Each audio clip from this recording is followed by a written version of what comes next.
एक कमरे में दो बहुओं की सुहागरात। सुशीला एक बहुत बड़े बिजनेस की मालकिन थी।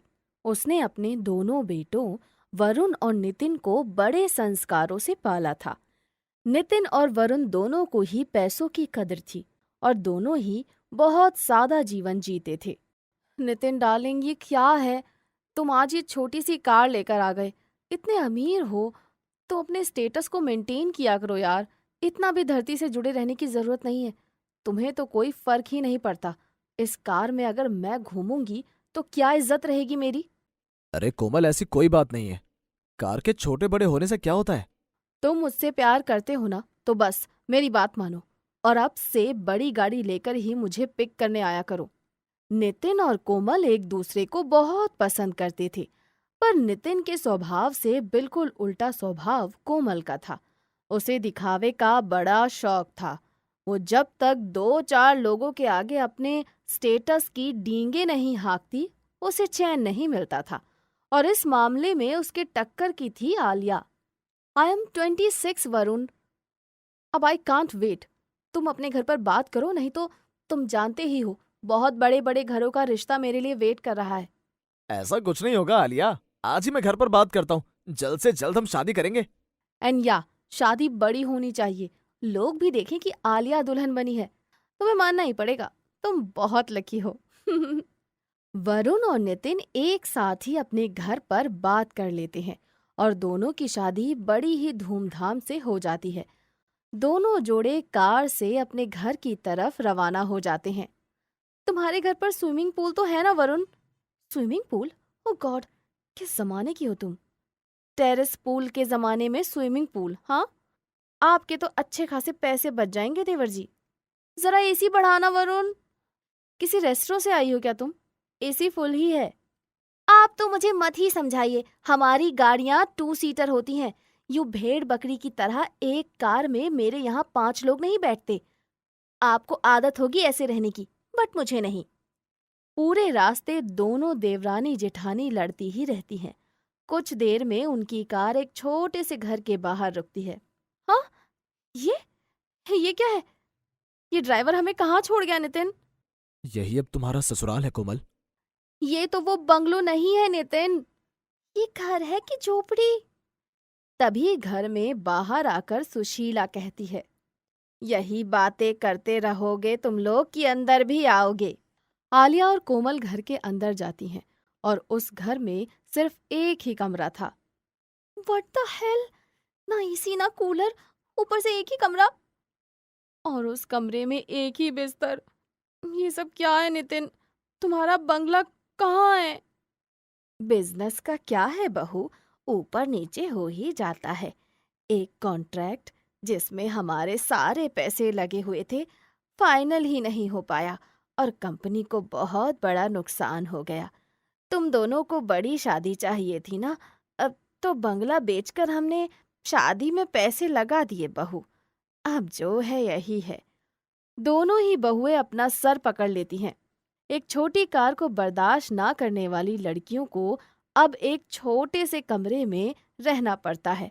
कुछ देर बाद आलिया भाग कर जाती है और बिस्तर पर अपना पर्स रख देती है। ये बेड मेरा हुआ, मैं यहाँ सोऊंगी। देखो कोई इन्हें, ये बस या ट्रेन नहीं है कि सीट पर पर्स रखा और सीट आपकी। लगता है पहले बस में ट्रेवल करती थी तुम। बड़ी मैं हूं तो मैं ही बेड पर सोऊंगी। आप सोगी जमीन पर, मैं नहीं। ये बेड मेरा है ना मम्मी जी? ऊपर से आज मेरी सुहागरात भी तो है। सुहागरात तो मेरी भी है मम्मी जी। बेड पर मैं ही सोऊंगी, जमीन पर तो मैं नहीं सोने वाली। पता नहीं कितने चूहे हैं यहाँ, और कहीं सांप निकल गया तो। No no no. अरे बाबा, जमीन पर मैं सो जाऊंगी, तुम दोनों बिस्तर पर ही सो जाओ। पर एक बिस्तर पर हम 4 लोग कैसे सोएंगे?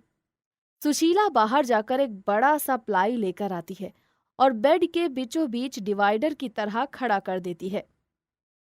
एक तरफ आलिया और वरुण सो जाएंगे और एक तरफ नितिन और कोमल।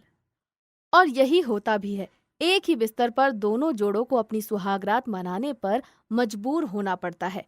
रात के वक्त में, पता है वरुण, मुझे इस दिन का बरसों से इंतजार था।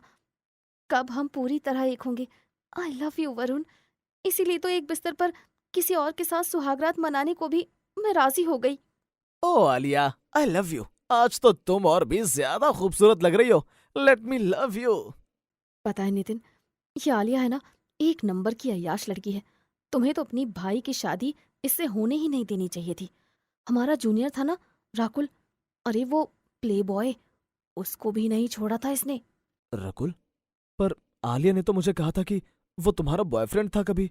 गुस्से में आलिया डिवाइडर से उस तरफ झांक कर कहती है, अरे जरा तो शर्म कर लेती, मेरे पति को मेरी चुगली लगाती है।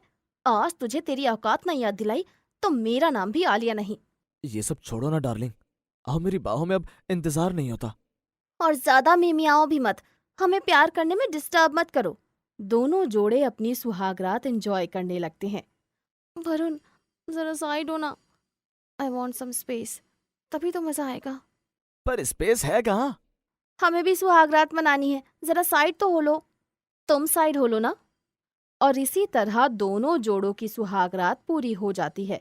अगली सुबह, यह शावर कहाँ लेना है मम्मी जी? ये जो प्लाई बिस्तर पर डिवाइडर की तरह रखी है ना, उसे ले ले और कोने में खड़ा करके उसके पीछे जाकर नहा ले। बाल्टी और मग बिस्तर के नीचे ही रखा है। क्या? नो वे, ऐसे में नहीं नहा सकती। तुम 10 बजे उठी हो बहू। उसी तरह नहाकर नितिन और वरुण ऑफिस चले गए और मैंने भी ऐसी ही नहाया है बहू। वैसे भी अभी घर पर हम 3 लोग ही तो हैं, क्या शर्माना। तेरे शरीर पर हीरे थोड़ी लगे हैं जो हम तुझे देखने के लिए जा रहे हैं नहाते हुए। हाँ, मुंह दिखाई के लिए मेहमान आ जाएंगे, नहा लो। बेचारी कोमल जो टेरेस पे पूल के ख्वाब देख रही थी, एक प्लाई के बने बाथरूम में नहाती है। मैं तो ऐसे नहीं नहा पा रही। कोई कैसे इस तरह जीवन गुजारता होगा। यहाँ पास ही में एक मॉल है, मम्मी जी, मैं वहां जाकर नहा लेती हूँ। दोनों बहुएं नहाकर तैयार हो जाती हैं। सुशीला बिस्तर के नीचे से गैस स्टोव निकालती है और दोनों बहुओं से कहती है, चलो अब तुम दोनों कुछ बना लो। मेहमान तुम दोनों के हाथ का खाना खाने की जिद करेंगे। अब ये क्या भला है मम्मी जी, यही खाना, यही नहाना, यही सोना। गरीबों को कितनी तकलीफ होती होगी ना मम्मी जी, और मुझे कुछ बनाना भी नहीं आता। एक बिजनेस वुमन की बहू हो तुम। ऐसे ही हालातों में रहकर मैंने इतना बड़ा एम्पायर खड़ा किया है। खाना बनाना तो वरुण और नितिन भी जानते हैं, कोई बड़ी बात नहीं है। यूट्यूब से देखकर दोनों कुछ बना लो। चलो, मैं नींबू पानी बना देती हूँ मम्मी जी, मीठा भी हो जाएगा। नो नो, वो मैं बनाऊंगी। सारा आज का काम तुम कर लो और मेहनत मुझ पर डाल दो। हाँ आलिया, तुम कुछ और बना लो। और आलिया बनाती है 2 मिनट में नूडल्स। तभी मुंह दिखाई के लिए गेस्ट आ जाते हैं, जिन्हें देखकर दोनों बहुओं की शक्ल पर 12 बज जाते हैं। अ, नेहा, तुम यहाँ? मेरी संगीत पार्टी में आने से तुम्हारी हैसियत पर असर पड़ रहा था ना आलिया। वक्त बहुत बड़ी चीज है। मैंने पैसे नहीं देखे, प्यार देखा और अपने प्यार के लिए एक छोटे से घर में शादी कर ली। और उस कारण तुमने मुझसे दोस्ती ही तोड़ दी, क्योंकि अब मैं तुम्हारे स्टैंडर्ड की नहीं रह गई थी ना। नहीं नहीं नेहा, आई एम सॉरी। मुझे एहसास हो गया कि मैंने कितनी बड़ी भूल कर दी। भोलू भैया, आप यहाँ? हाँ दीदी, हम भुंजा खुशी से नहीं बेचते हैं। हम तो सोचते हैं कि किसी तरह ये दिन निकल जाए और हमारा बेटा भी अफसर बने। हम भी बड़े घर में रहें, पर हम गवार को कोनो काम ही नहीं देता तो बेटे को पढ़ान खातिर भुंजा बेचते हैं, और आपने हमको गाली दी थी। पर ये लोग आए कहाँ से और कैसे? हाँ, यही तो मैं भी सोच रही हूँ। आए नहीं, बुलाए गए हैं। नेहा ने मेरे दोस्त के बेटे से ही शादी की है। पैसे आने के बाद मैंने अपने दोस्त नहीं बदले थे, समझी बहू। नेहा अपनी संगीत में किसी से फोन पर बात करने के बाद बहुत रो रही थी। इसीलिए मैं उसके पास गई और उससे सारी बात पूछी, तो पता चला कि वो तुम्हारे कारण ही रो रही थी। मैं समझ गई थी कि तुम्हें अपनी हैसियत पर बहुत घमंड है। तुम्हें अपने वीर तुम्हें धरती पर लाने की तो तभी ठान ली थी मैंने। और भोला भैया के बारे में कैसे जाना आपने मम्मी जी? एक दिन मैं अपनी कार से ऑफिस के लिए निकल रही थी। तभी मैंने रास्ते में देखा।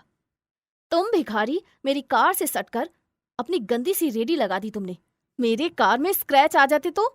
नहीं नहीं मालिक, वो तो मैं यहाँ रोज रेडी लगाता हूँ।